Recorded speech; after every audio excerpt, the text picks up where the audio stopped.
Mark chapter 12, where we are, Mark 12, starting at verse 41.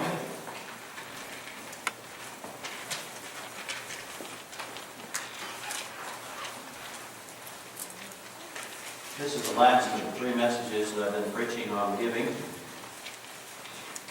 And some of the material that I've been using comes from a book by Dr. Craig Hood called Take God at His Word. Mark 12, starting with verse 41. Jesus sat down opposite the treasury and began observing how the people were putting money into the treasury. And many rich people were putting in large sums. A poor widow came and put in 2 small copper coins, which amounted to about a cent. Calling his disciples to him, he said to them, "Truly I say to you, this poor widow put in more than all the contributors to the treasury. For they all put in out of their surplus, but she, out of her poverty, put in all that she had to live on." You probably have heard of butterball turkey, especially at Thanksgiving time. Back in 1995, Butterball Turkey Company established a hotline. And people could call in and ask questions, get recipe tips and things to cook their butterball turkeys. They got one call that was kind of interesting. One woman called to inquire about cooking a turkey that had been in her freezer for 23 years. The operator told her it might be safe if the freezer had been kept below zero for the entire 23 years. But the operator warned the woman that even if it had been kept below zero all that time, the flavor probably had deteriorated, and the operator wouldn't recommend cooking it and eating it. And the woman said, "Well, that's really all right because we already decided we're going to give it to the church." Now I want to talk to you a little bit about consecration. The dictionary defines consecration this way: to dedicate something to some service or goal. Now, according to that definition, you could say that this caller was consecrating that turkey to the church. And, we laughed at that because it is funny, but, she was consecrating it to the church. So that should make it all right. What she was offering was still good, wasn't it? After all, she was consecrating it. It was still good even if it wouldn't taste real well and, smell real well. Well, that's the way some people go about giving, I think. They're giving it to God and they're consecrating it, so that makes it okay. But I think what Jesus said here in Mark 12 tells us that no, even if your gift is consecrated to the Lord, that doesn't necessarily make it okay. Offerings to God, they should be consecrated, but they also should taste good and smell good to God. They're in the book of Leviticus, which is a book we don't really look at too often because it's all these rules and regulations that probably don't really apply to us a whole lot. But there are some things here that I think are important. In chapter 1, verse 9, it talks about burnt offerings. Chapter 2, verse 2, it describes grain offerings. Chapter 3, verse 5, it talks about fellowship offerings. Chapter 4, verse 31, it talks about sin offerings. And then in the book of Exodus 29, verse 18, it talks about sacrifices that are consecrated by the priests for God's service. But there's one thing about all these different offerings that's the same. You would read all these verses. And that is that it says after these offerings are given, they are an aroma pleasing to the Lord. So the question for you this morning is, the offering we just took up, did God like the smell of that offering? Did it please Him? When Noah offered his sacrifice after the flood, it says this, "The Lord smelled a sweet savor, and the Lord said in his heart, I will not again curse the ground any more for man's sake. For the imagination of man's heart is evil from his youth, neither will I again smite any more every living thing as I have done." God liked the smell of Noah's offering, his sacrifice. Our offerings to God ought to smell good. And the way they smell good is when they're given out of a heart that's cheerful and loves God. There's also the appeal to God through our offerings. What is it exactly that makes our offerings smell good to God? It's the appeal to God that comes from a person making that sacrifice to God. What's in his heart when he does so? In Mark 12 here, we're told some important things concerning our giving. Did you hear what Jesus was doing in that passage of Scripture? What was he doing? It says he was sitting at the treasury watching the people give their offerings. That tells me that the Lord was looking at what you put in the offering plate this morning. He was watching your giving. And if Jesus is watching our giving, that ought to say, hey, I better be careful what I'm giving to God.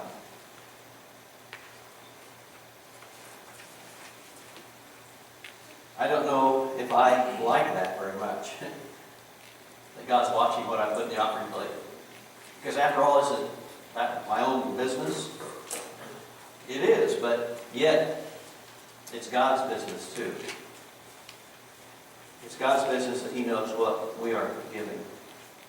There's nothing that he doesn't know. There's nothing again to see that we do. In fact, the Bible talks about giving an awful lot.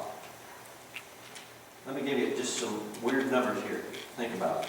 The Bible mentions prayer 371 times, love 714 times, and giving 2,162 times. I think I told you last week that God talks about giving more in the Bible than he does a lot of other things. Those are just some interesting numbers. The Bible puts a lot of emphasis on our giving. He doesn't need our money, but he wants to know what we're doing with what's his already. Mrs. Bauman was a 6th grade Sunday school teacher, and she decided one morning she was going to bring in a whole plate of brownies to teach her kids the Sunday school lesson. And as the goodies sat there in front of the kids, they couldn't eat them yet. They were licking their lips, just really wishing they could get one of those brownies, you know. But she went about teaching her lesson. This is how she did it. She sat down in her chair and she gave each child a slip of paper, and on that paper was some household expense, such as house payment, a phone bill, credit card bill, car payment, entertainment expense, and several others that she had, so that every child in the class had one of those notes. Before long, Mrs. Bauman picked up the tray of brownies, and each time she asked one of the kids, okay, who has the house payment? The kid that had the house payment got a brownie. Until all the brownies were gone, there was one student that didn't have one. She had redeemed all the slips with all the kids in class except for the last little child. And the boy's name was Donald. And he had an unredeemed slip with no brownie to get for his slip. And Mrs. Brown called out what was on his slip, God. And Donald came forward, and all Mrs. Bauman could do was take the knife and scrape a few crumbs onto Donald's napkin, and that's all he got. Instead of a brownie, he got the crumbs that were left over. I tell you that story because that's how a lot of people go about giving their offering to God.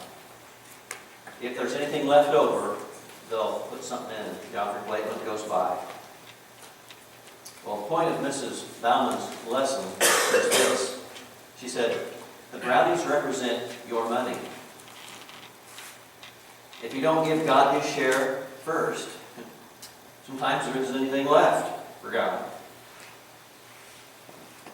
So she encouraged the kids to give God his offering first before they did anything else with their money. The story illustrates how God must feel when all he gets is our crumbs, our leftovers, what we have left if we have anything left. Think about that. Poor old Donald, all he got was the crumbs. What God must think when he just gets our crumbs.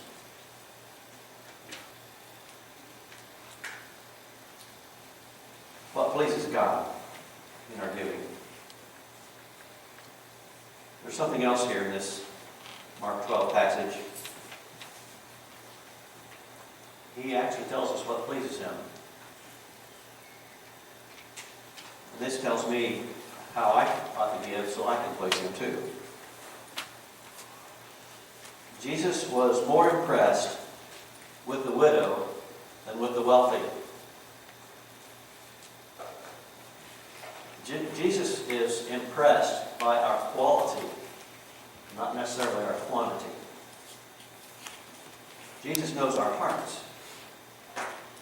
And so sometimes even our little gift can be of better quality than someone else's gift that's a lot more quantity. The poor widow's offering, the Bible in this passage tells us, was probably worth about a day's wage. And the reason it was a sacrifice for her was because it's all she had. She gave the Lord all of her day's wage.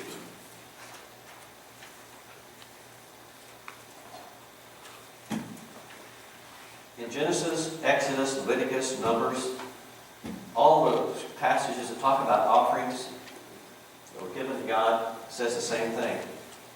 They were a pleasing aroma to God, to the Lord. Because they were sacrifices that were made in a way that pleased God. The rich man put in, or not just one man, but all the rich that Jesus was watching putting in their offerings were quantity, not necessarily quality. Because they weren't giving out of any sacrifice. They were giving out of their abundance. That's what Jesus' point was here, I think. The richest offerings were only crumbs, because they really weren't sacrifices. If you remember last week, Rick talked about how the church got started and how the funds were raised and used little jars with pictures of the church on it. Well, I don't think it was a picture of the church, but Thanksgiving thing on the front. And the point was that we can all sacrifice and give without giving the same amount.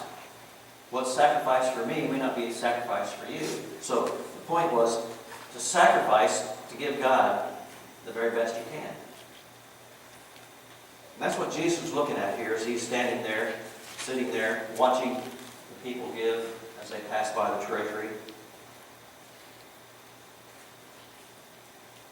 What is it that about about the sacrifice that we give that is really pleasing to God. I think God knows what we're planning to give in the first place. And so He's going to be pleased with us or not pleased with us even before we enter the doors of the church. He's going to be able to tell what's important to us by the sacrifice we make. Because you all know that whatever you really want badly enough, you're going to sacrifice to get it. And if we really love God, like we say we do, then we're going to be willing to sacrifice enough to give Him what He deserves. And so when the Bible talks about bringing the tithe into the storehouse, that's something that we really need to be doing. And when we get the point that we need to be giving God what He deserves, then His kingdom is going to flourish. His church is going to grow. His righteousness will all be promoted by you and me because we're giving with the right heart.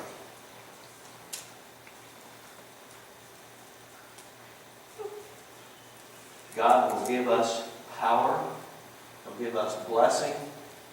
He'll give us the ability to do things we didn't think we could do because He's so pleased with what we're doing. You may have heard this story. I'm going to close with this. A sobbing little girl stood near a small church from which she had been turned away because there wasn't any room. Probably a little girl, maybe Vera May's age or Abby's age. She had wanted to go to Sunday school, but she was told she couldn't come because they didn't have room for her. She was sobbing out in front of the church building when the preacher happened to walk by. The preacher looked at her shabby and unkempt appearance and guessed the reason she had probably been told that was the way she looked. Taking her by the hand, he took her inside and found a place for her in a Sunday school class. The child was so touched that when she went to bed that night, thinking of all the other children that she knew that had no place to go to Sunday school and worship Jesus, that she decided she'd try to do something about that. So for about 2 years, she worked on that. But 2 years passed by and she passed away. This little girl died. They found her body lying in a tenement house in Philadelphia. Parents really only met the preacher one time, but they called on him to come and take care of the service for her. As they were moving the body, they found next to her a small, red, torn, wrinkled, beat-up little red purse. And in the red purse, they found 57 cents and a scribbled note that said, "This is to help build the little church bigger, so more children can go to Sunday school."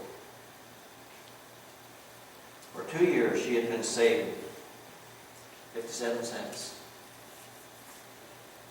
to give to that preacher. As the preacher read that note, he was in tears. And he knew instantly what he would do. Carrying the note in the cracked red pocketbook to the pulpit, he told the story of her unselfish love and devotion. He challenged the church and the leaders of the church to get busy and raise enough money to make the building bigger so that more children could come to Sunday school. They did. They were able to build the church a little bit bigger. But that's not the end of the story. A newspaper learned of the story and published it. A realtor read the story and offered the church a piece of land that was worth many thousands of dollars. when the church told the realtor that they had used all the money they had to build the building bigger already, they couldn't afford to buy the land. He said, I'm selling it to you for 57 cents. Church members then began to give larger contributions. Checks came from far and wide by other people who saw the story. And in 5 years after that little girl's death, they received $250,000. That was a pretty large sum for those days. Her unselfish love and her small gift of 57 cents paid large dividends. In Philadelphia, there is now Temple University, Temple Baptist Church, seats 3,300 people, Good Samaritan Hospital, and a very large Sunday school, so that no kid in Philadelphia will be left out if they want to come. All because for 57 cents. In one room of that Temple Baptist Church, on the wall was a picture of that little girl. It was 57 cents. Made all of that possible. And right next to her picture is the preacher who took her by the hand and found a place for her in Sunday school. Each one of us here today will take the hand of somebody and bring them to church, because we have given sacrificially, because we have put our money, God's money, in God's hands, so He can use it to do great things. We may not ever have a university here. We may not ever have a hospital here. We can certainly have a place where kids can come if they want to. I challenge you, think about what you're giving to the Lord. We're going to be singing the invitation hymn today. It's an opportunity for you to make a decision about your giving, about your life, about your relationship with Jesus Christ. So if you need to make a decision today, we invite you to come as we stand and sing.